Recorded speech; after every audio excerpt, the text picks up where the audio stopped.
Ano nga ba si VBA? At bakit nga ba masyado siyang popular kapag pinag-uusapan natin ang Advanced Excel? Maraming Excel enthusiasts ang gustong-gusto matuto nito. Ngunit ang tanong, ito ba ay para sa lahat? Ano nga ba ang pwede nating magawa dito? At kailan ba natin dapat aralin ang topic na ito? Tara, simulan na natin explore si Excel VBA. VBA stands for Visual Basic for Applications. Ito ay isang event-driven programming language gamit ang Visual Basic na nasa loob ni Microsoft Office applications gaya ng Excel, Word, PowerPoint at madami pang iba. Bakit ba tayo gumagamit ng VBA? Pwede naman gamitin yung standard command, functions, and other features ni Excel, di ba? The usual reasons bakit natin siya inaaral ay: una, para makabuild tayo ng customized functions and macros na makakapag-enhance ng capabilities ng ating tool.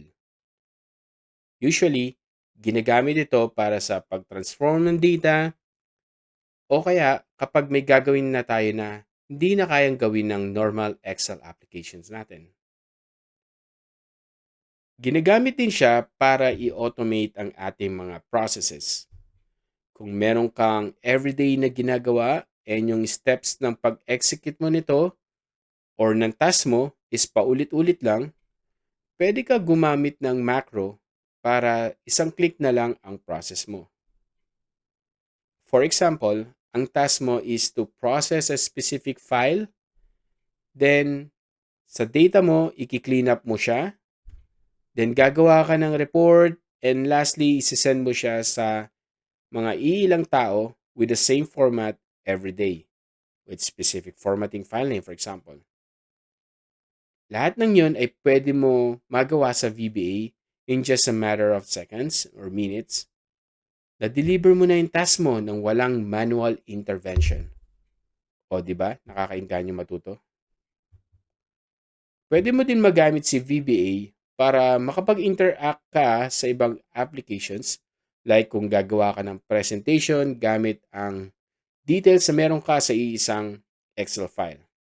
Maaari mo na gamitin si VBA para mas mabilis ang communications ng dalawang applications. Sa paggamit naman ng VBA, maaari ka gumawa ng custom solutions para sa iyong business needs.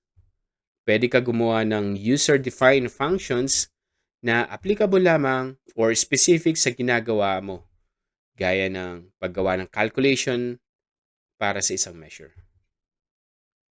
Maiiwasan mo din ang manual data entry kung kaya na i-automate ang data natin ng walang manual na copy and paste.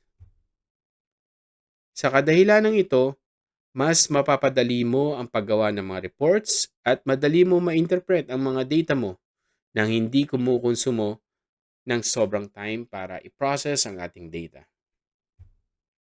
At ang pinakalas natin na reason at applicable sa gusto mag-practice ng kanilang programming skills, actually madami sa ating mga Filipino ang maalam sa programming, ang VBA ay isang magandang platform para mas ma-enhance pa ang ating programming skills. Dito, halos walang limitations ang pwede mo magawa. Gaya, for example, ang paggawa ng games at marami pang iba. VBA programming is a powerful solution, pero palaging tandaan na ito po ay hindi laging optimal approach. Kapag gumagamit tayo ng Excel, the simpler the better, basta yung tool na ginagamit natin ay kayang i-achieve yung intended purpose niya. Kung kaya mo makagawa ng report, tracker, dashboard, or automation tool na automatic na lahat ng walang VBA component, mas maigi para sa iyo. And hindi lang yon, para na rin sa iba na gumagamit ng iyong tool. Hindi lang sa mamamaximize mo yung time mo sa trabaho, mas madali mo pa ma-troubleshoot ito. Sometimes it makes sense to use other ways to achieve your aims. Consider using the standard features and functionalities ni Excel bago gumamit ng VBA. Tandaan na ang VBA is a programming tool. So kapag nag-edit na tayo, it's very time consuming sa paggawa pa lang ng layout. Maraming mga report builders and specialists natin ang nagko-consume ng sobrang time para makagawa ng isang application. Now na meron na tayong dynamic functions or arrays sa Microsoft 365 at most especially meron na tayong Power Query na magagamit para sa pag-transform ng ating data, unahin natin na i-consider ito para mas madali mo ma-execute ang iyong trabaho. Pero again, kung talagang magaling ka sa programming, pwede mo pa din maging option ito.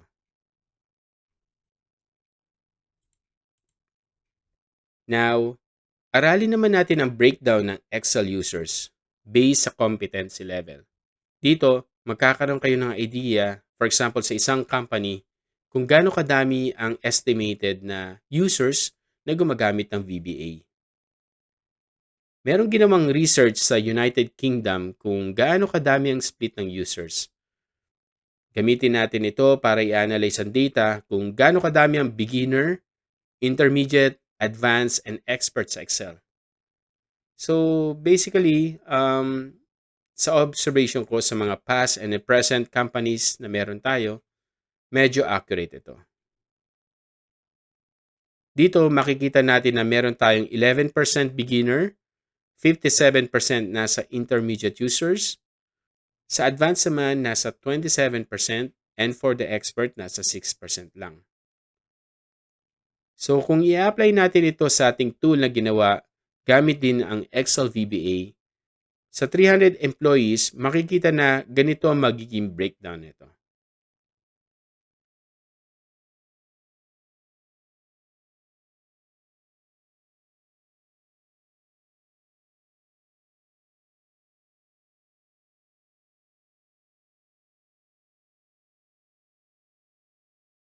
In summary, masasabi natin na konti lang talaga ang gumagamit ng VBA.